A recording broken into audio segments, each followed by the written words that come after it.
Hello student. हमारे सामने कुछ क्वेश्चन इलेक्ट्रोस्टैटिक्स का। हम बेसिक से एडवांस लेवल इलेक्ट्रोस्टैटिक्स की बात करेंगे इस सीरीज में। तो चलिए रीड करते हैं पहला क्वेश्चन। क्वेश्चन में बोला जा रहा है कि two unknown charges Q1 and Q2 are kept at a fix distance R find the minimum force possible between the charges. तो चलिए पहले इसका हम लोग डायग्राम बनाते हैं। तो दो चार्जेस है हमारे पास, Q1 Q2, और दोनों चार्ज के बीच का सेपरेशन दिया हुआ है, फिक्स सेपरेशन। और आर डिस्टेंस जो है फिक्स है, वो चेंज नहीं हो रहा है। तो इसके बीच में कितना मिनिमम इलेक्ट्रोस्टैटिक फोर्स लगेगा? अगर मान लो कि दोनों चार्ज पॉजिटिव है, पॉजिटिव कुछ नहीं बोला तो पॉजिटिव मान लीजिए, तो पॉजिटिव पॉजिटिव रिपेल करेगा एक दूसरे को, तो इस चार्ज पे फोर्स इधर लगेगा और इस चार्ज पे फोर्स इधर लगेगा। तो ये जो इलेक्ट्रोस्टैटिक फोर्स होता है, एक्शन रिएक्शन पेयर होता है। जितना Q2 पे Q1 लगाएगा, Q2 भी Q1 पे उतना ही लगाएगा। और F का वैल्यू अगर लिखना चाहूं तो F is what, this is K Q1 Q2 by, और ये सेपरेशन R स्क्वायर। ठीक है। अब हम लोग को फाइंड करना है कि मिनिमम वैल्यू ऑफ F। तो इस ये जो मैं लिखा हूं F का एक्सप्रेशन, इसमें आपका दोस्तों R फिक्स है, R is fixed, R change नहीं हो रहा है, ये फिक्स्ड है। आप इसको, अब फोर्स को मिनिमम करने के लिए हम इसको बढ़ा नहीं सकते, ये फिक्स्ड है।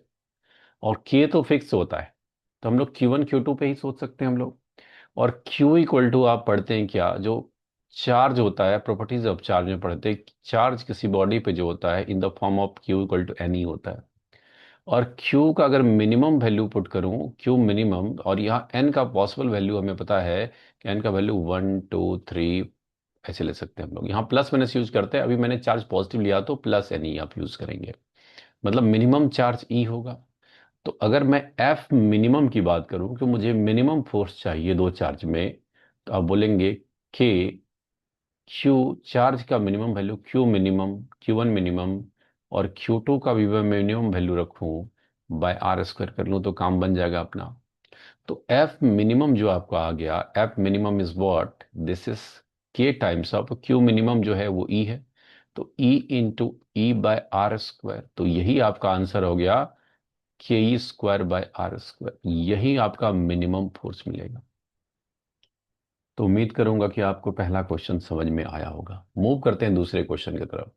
क्वेश्चन समझिए। क्वेश्चन में बोला जा रहा है कि टू चार्जेस है, टू बॉडीज है ए और बी, और जिस जिस पे चार्ज है 2 कूलम, और मासेस गिवन है 2 kg and 4 kg respectively. Release that T equal to zero, T equal to zero पर रिलीज कर दिए। Find the speed of A at t seconds if the speed of B becomes 20 meter per second at that instant. Take system to be initially raised। मतलब question बोल रहा है क्या, कि दो हमारे पास पॉइंट चार्जेस है और जिसके कुछ मासेस गिवन है। अब ये समझिए कि ये चार्ज मूव क्यों करेगा, पहले ये समझते हैं कि ये चार्ज ए है, और ये हमारे पास गिवन है +2 कूलम, और चार्ज बी जो है आपके पास, चार्ज बी, और वो भी गिवन है आपके पास 2 कूलम। मास इसका गिवन है 2 kg, और इसका मास भी गिवन है 4 kg। तो पहले वो ये समझो कि पॉजिटिव पॉजिटिव रिपेल करेगा, मतलब इस पे एक फोर्स लेगा एफ इलेक्ट्रोस्टैटिक, और इस पे भी फोर्स लेगा एफ। ये जो एक्शन रिएक्शन पेयर है, जितना एफ इधर लेगा इतना ही एफ इधर लेगा। तो जब टी इक्वल टू जीरो पे आपने रिलीज कर दिया, इनिशियली रेस्ट में है, तो इनिशियली दोनों का वेलोसिटी आपका जीरो है। तो ये पूरा सिस्टम एक दूसरे से दूर जाना चाहेगा। किसी इंस्टेंट पे बोल रहा है, किसी पर्टिकुलर इंस्टेंट पे जो होगा, तो चार्ज जो हमारे पास, ये टी इक्वल टू जीरो का सिचुएशन है, चार्ज बी आपका यहाँ पे लेट से यहाँ पे पहुंच गया, और चार्ज बी का उस समय वेलोसिटी दिया हुआ है कि भाई 20 मीटर पर सेकेंड हो गया। ठीक है। और उस समय चार्ज ए तो इधर भागेगा, और चार्ज ए का रफ्तार जो है, वेलोसिटी पूछा जा रहा है कि इसका वैल्यू कितना होगा। तो ये आपका इलेक्ट्रोस्टैटिक का क्वेश्चन है ही नहीं, ये क्वेश्चन आपका सेंटर ऑफ मास का क्वेश्चन है। तो हम समझते हैं कैसे डील करेंगे। अगर इन दोनों चार्ज को अगर मैं सिस्टम मान लूं, तो क्या इस पे हम लोग नेट एक्सटर्नल फोर्स सिस्टम पे जीरो बोल सकते हैं कि ये जो सिस्टम आपने लिया है, इस पे एफ नेट जो है, एफ नेट एक्सटर्नल एक्सटर्नल, क्या मैं जीरो बोल सकता हूं? F net external zero. अगर नेट फोर्स जीरो हो सिस्टम पे, तो इसका मतलब है इनिशियल मोमेंटम और फाइनल मोमेंटम हम लोग इक्वल कर सकते हैं। Initial momentum equal to final momentum. Initially system rest में था तो किसी का मोमेंटम नहीं था। फाइनली अगर राइट के डायरेक्शन को पॉजिटिव मानो तो 4 kg का जो वेलोसिटी है वो 20 मीटर पर सेकेंड है। और प्लस और लेफ्ट के डायरेक्शन को निगेटिव मानो तो आपके पास 2 kg का वेलोसिटी निकालना है, -2 भी। सॉल्व फॉर भी का वैल्यू यहाँ से सॉल्व करेंगे तो आपके पास आ जाए कितना, 40 मीटर पर सेकेंड। डायरेक्शन है टुवर्ड्स लेफ्ट। उम्मीद करूंगा समझ में आया होगा। आगे बढ़ते हैं नेक्स्ट क्वेश्चन की तरफ। क्वेश्चन बोला जा रहा है क्या, अगेन उसी क्वेश्चन का दूसरा वर्जन है कि टी इक्वल टू जीरो पे ये चार्ज 2 कूलम जो था, बोथ चार्जेस 2 कूलम, मास है 2 kg, 4 kg को रिलीज कर दिया किसी टाइम टी पे। जो चार्ज बी ने डिस्टेंस ट्रेवल कर लिया 10 मीटर, तो उस समय जो होगा चार्ज ए कितना चलेगा उस इंस्टेंट पे, ये पूछा रहा है। वो डी ऑफ ए हमें वैल्यू निकालना है। ये क्वेश्चन बोला जरा, आप रीड कर सकते हैं क्वेश्चन। अगेन दोस्तों, अगर इसको आप सिस्टम मानेंगे, इस सिस्टम मान लो अगर, तो क्या मैं बोल सकता हूं कि नेट फोर्स सिस्टम पे जीरो है? और अगर नेट फोर्स जीरो है, अब कहानी मैं थोड़ा सा सेंटर ऑफ मास की स्टार्ट कर रहा हूं। अगर नेट फोर्स जीरो है इसका मतलब acceleration of center of mass is zero. क्या मैं बोल सकता हूं acceleration of center of mass zero? Acceleration of center of mass zero का मतलब वेलोसिटी ऑफ सेंटर ऑफ मास जो हो सकता है वो दो वैल्यू हो सकता है, या तो जीरो हो सकता है और या फिर आपका क्या हो सकता है, कांस्टेंट हो सकता है। और स्पेशल केस है जीरो। जीरो तब होगा जब initially centre of mass rest में रहेगा, तब सेंटर ऑफ मास का रफ्तार हमेशा जीरो रहेगा। और टी इक्वल टू जीरो पे रिलीज क्या है, मतलब हमारा ये वाला केस वैलिड है। मतलब टी इक्वल टू जीरो पे जो सेंटर ऑफ मास का रफ्तार है U C U M, initial velocity center of mass zero है, इसका मतलब final velocity of center of mass भी जीरो ही होगा, क्योंकि नेट फोर्स सिस्टम पे जीरो है। क्योंकि यहाँ पे एक्शन रिएक्शन, जितना फोर्स इस चार्ज पे लग रहा है एफ, उतना ही इस पे भी लग रहा है एफ फोर्स। ओके। इसका मतलब है कि center of mass C O M is at rest. Center of mass हमारा क्या रहेगा, रेस्ट में रहेगा। क्लियर बात। तो जब सेंटर ऑफ मास हमारा रेस्ट में रहेगा तो हम लोग यूज करते हैं दो पॉइंट मासेस में, याद होगा आपको, m1x1 इक्वल टू m2x2। ये तब वैलिड है जब हमारे पास initially centre of mass rest, मतलब इनिशियल वेलोसिटी जीरो होगा, तभी हम यूज कर सकते थे। तो मास जो है, बी का मास है 4 kg और उसने डिस्प्लेसमेंट ट्रेवल किया 10। और ए का मास है 2 kg और उसका डिस्प्लेसमेंट डी ऑफ ए पूछ रहा है। Solve for D of A, solve करोगे तो आपके पास आएगा 20 मीटर। मतलब चार्ज जो है ए ने चला 20 मीटर टुवर्ड्स लेफ्ट। मैंने साइन ऑलरेडी यूज कर चुका हूं इस क्वेश्चन में। तो उम्मीद करूंगा कि आपको समझ में आया होगा। तो चलिए बिना टाइम वेस्ट करते हुए आगे बढ़ते हैं। अगला क्वेश्चन इलेक्ट्रोस्टैटिक का बिल्कुल बेसिक क्वेश्चन, मैं बेसिक से एडवांस लेवल तक आपको लेके जा रहा हूं। तो क्वेश्चन बोल रहा है कि 4 bodies of equal charge Q are place at the corner of square of side A as shown the figure. Square का साइड लेंथ ए है। Find the force exerted on any charges by other charges. किसी एक charge पे net force पूछा जा रहा है। बहुत ही सिंपल क्वेश्चन, बहुत ही आसान क्वेश्चन। तो यहाँ पे चार्ज है दोस्तों प्लस क्यू, और यहाँ पे भी चार्ज है आपका प्लस क्यू, और इस वर्टेक्स पे भी चार्ज है प्लस क्यू, प्लस क्यू। इस वर्टेक्स पे भी चार्ज है प्लस क्यू। हर एक वर्टेक्स पे चार्ज क्यू क्यू गिवन है। किसी एक चार्ज पे निकालते हैं। लेट से मैं इसी चार्ज को सिलेक्ट किया, ये वाला चार्ज। तो इसको एक रिपल्सिव फोर्स लगाएगा कौन, ये वाला क्यू। और ये वाला क्यू भी उसको रिपेल करेगा इस डायरेक्शन में, और ये डायगोनल वाला चार्ज भी उसको रिपेल करेगा। तो तीन तीन फोर्स आ रहा है इस पे। ये फोर्स एफ, और ये भी तो एफ ही होगा, क्योंकि इसका डिस्टेंस ही, इन दोनों चार्ज के बीच में जो फोर्स लगेगा वो सेम ही लगेगा, डिस्टेंस सेम है। और यहाँ भी सेम ही बात है, इन दोनों को एफ ही माना मैंने। और इसको लेट से F1 मान लेते हैं। तो एफ और F1 का रिजल्टेंट है F2। F2 क्या, what is F2? F2 is resultant of vector F, F, और एफ का रिजल्टेंट है F2। तो दो वेक्टर आप देख रहे हैं इक्वल मैग्नीट्यूड है और 90 डिग्री पे है। एक्चुअली में यहाँ एफ का वैल्यू क्या है, एफ जो मैं लिखा हूँ वो है k⁴/a² है आपके पास। तो 90 डिग्री पे है तो रूट ओवर ऑफ, आप f² प्लस f² भी लिख सकते हैं, magnitude, magnitude mod of F2 का वैल्यू। तो ये हो जाएगा √2 टाइम्स ऑफ एफ, और एफ का वैल्यू दोस्तों पता है कितना, √2 टाइम्स ऑफ k² / a² में लिख सकता हूँ, बिल्कुल लिख सकता हूँ। अब F2 और F का डायरेक्शन सेम है, तो नेट फोर्स क्या लिख सकते हैं? अगर दो वेक्टर सेम डायरेक्शन में हो, सिंपली ऐड कर सकते हैं, F2 + F1। और F2 का वैल्यू है √2 k² / a²। और F1 जो होगा, F1 तो ये डायगोनल वाला चार्ज रिपेल कर रहा है, तो डायगोनल का ये जो डिस्टेंस होगा √2 ये होगा। तो ये जो लिखोगे k चार्ज Q1 Q2, तो Q² / √2 a का होल स्क्वायर। अब यहाँ से आप क्या करेंगे? सिंप्लीफाई कीजिए, k² / a² कॉमन ले सकते हैं आप, तो आपके पास दोस्तों आ जाएगा √2 + 1/2 न्यूटन। यही नेट फोर्स किसी भी चार्ज पे होगा। ठीक है, आगे बढ़ते हैं अगले क्वेश्चन की तरफ। क्वेश्चन हमारे पास है क्या कि 4 चार्जेस गिवन है स्क्वायर के वर्टेक्स पे, और एक चार्ज सेंटर पे रखा हुआ है। तो क्वेश्चन बोल रहा है क्या, find the force exerted on the charge placed at the centre by the other. ये अगेन स्क्वायर ही है, तो इसको हम लोग एक डायग्राम में, फाइनल डायग्राम में हमारा समझते हैं। तो स्क्वायर के चारों वर्टेक्स पे आपने चार्ज, इक्वल चार्ज रख दिया, और सेंटर पे भी आपने सेम मैग्नीट्यूड का चार्ज रखा, क्यू क्यू क्यू। तो चलो प्लेस करते हैं। यहाँ पे चार्ज है दोस्तों +Q, यहाँ पे भी चार्ज है +Q, यहाँ पे भी चार्ज है +Q, और यहाँ पे भी चार्ज है क्या, +Q, और सेंटर पे भी चार्ज है आपका +Q।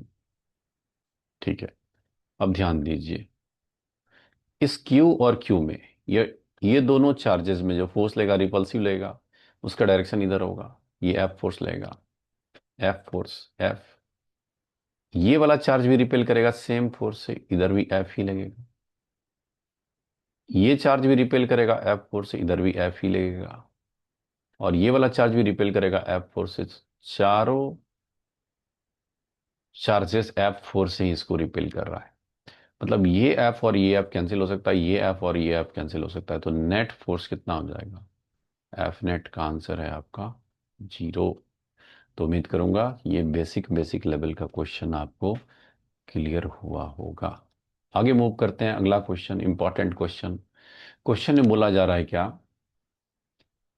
कि हमारे पास 12 चार्जेस है, 12 charge bodies are placed at equal distances on the periphery of circle of side small a. Find out net force on the charge at the center. Centre पे अगर आप ध्यान से देखेंगे तो सेंटर पे आपका 1 कूलम चार्ज है, उस पे ही हमें नेट फोर्स निकालना है। तो इसको मैं एक डिटेल डायग्राम बनाता हूं, यहाँ पे ध्यान दीजिए।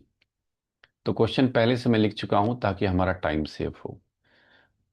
तो दोस्तों, इक्वल स्पेस्ड है सारे चार्ज में, इक्वली स्पेस्ड है, तो उसी तरह से हम डायग्राम बनाएंगे कि हमको लगना चाहिए कि इक्वली स्पेस्ड है।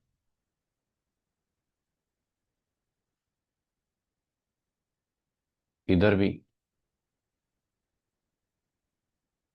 इक्वली स्पेस्ड, इधर भी हमारे पास है। अब मैं पुट करता हूं चार्ज।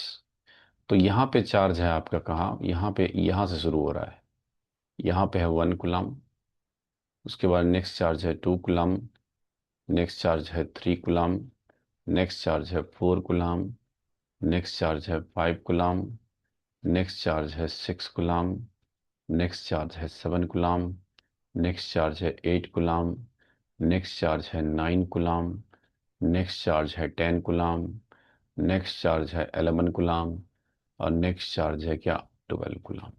और सेंटर पे जो चार्ज मैंने रखा है that is 1 coulomb.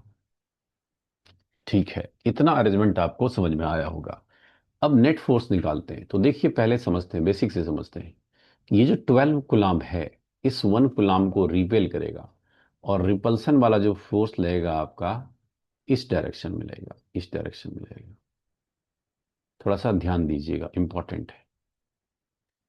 Let's say इसको कोई भी कलर ले लेता हूं, ये फोर्स लगेगा, और ये फोर्स का वैल्यू कितना होगा? लेट्स से मैं F1 मानता हूं, F1 फोर्स। F1 कितना लग रहा है? क्योंकि सर्कल का रेडियस ए है, तो K 12 × 1/a²। ठीक है, अब 6 गुलाम भी रिपेल करेगा। 6 गुलाम बोलेगा कि मैं भी तो फोर्स लगा सकता हूं, बिल्कुल लगा सकता है 6 गुलाम। 6 कूलम लेट से F2 फोर्स लगा रहा है, F2। तो F2 का जो वैल्यू होगा K × 6 × 1/a²। अब ये दो फोर्स, सिर्फ इसी दो पे ध्यान दीजिए, ये दो फोर्स जो है 180 डिग्री पे है। तो नेट फोर्स जो होगा इन दोनों फोर्स की वजह से, एफ डैश क्या है, F dash is F2। F बोलो, एफ डैश मत बोलो, उसको एफ बोलते हैं हम लोग, बेटर होगा। F is F1 - F2। F1 - F2, पहले इन दोनों चार्जेस का मैं निकालता हूँ। F1 - F2 करेंगे तो आपके पास आ जाए कितना, K × 6/a², यही आएगा। मतलब इन दोनों के बदले अगर मैं एक ही लिखूं तो वो F कहलाएगा, और F का डायरेक्शन तो F1 के डायरेक्शन में होगा, क्योंकि जो बड़े वाले फोर्स है उसी के डायरेक्शन में होगा। तो कहने का मतलब है कि मैं अलग से अगर तुमको एक डायग्राम बना के समझाऊं, अलग से डायग्राम बना के समझाऊं दोस्तों, तो या फिर इसी डायग्राम में काम कर लेते हैं, अलग से डायग्राम क्यों बनाए। मतलब ये F1 F2 की जगह पे मैं एक ही फोर्स लिखना चाहता हूं, और वो फोर्स हमारा है F। इधर आया F। ठीक है। अब मैं क्या करता हूं, नेक्स्ट हम लोग लेंगे 1 कूलम। 1 कूलम, 1 कूलम इसको रिपेल करेगा, और 7 कूलम भी रिपेल करेगा। देखिए 1 कूलम का फोर्स इधर आएगा, मैं थोड़ा सा रफली आइडिया दे रहा हूं, और 7 कूलम का फोर्स इधर आएगा। तो 1 कूलम का फोर्स जो हो जाएगा वो हो जाएगा K 1 × 1/a²। और 7 कूलम वाला फोर्स जो आएगा, ये इसको मैं F3 मान ले रहा हूँ, और ये F4 मान ले रहा हूँ, F4। F4 का ये वैल्यू है, F4 का वैल्यू ये है।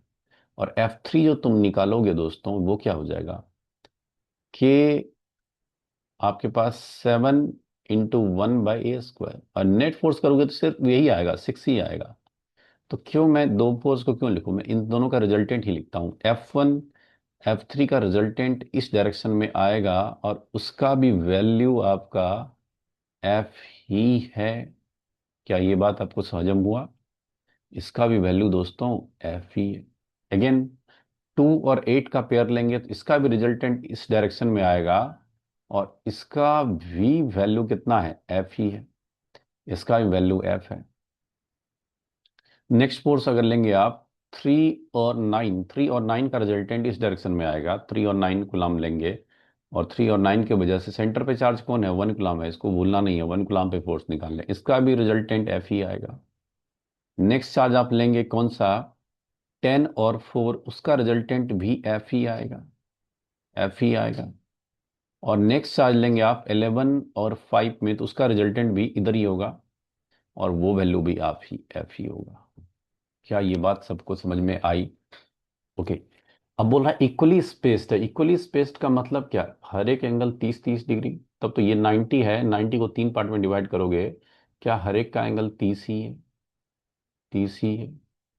हर एक का एंगल 30, हर एक का एंगल 30 डिग्री, 30 डिग्री। हर एक का एंगल जो है हमारा वो 30 डिग्री है। अगर मैं डायग्राम वाइज आपको दिखाना चाहूँ तो आप देख सकते हैं, ऐसे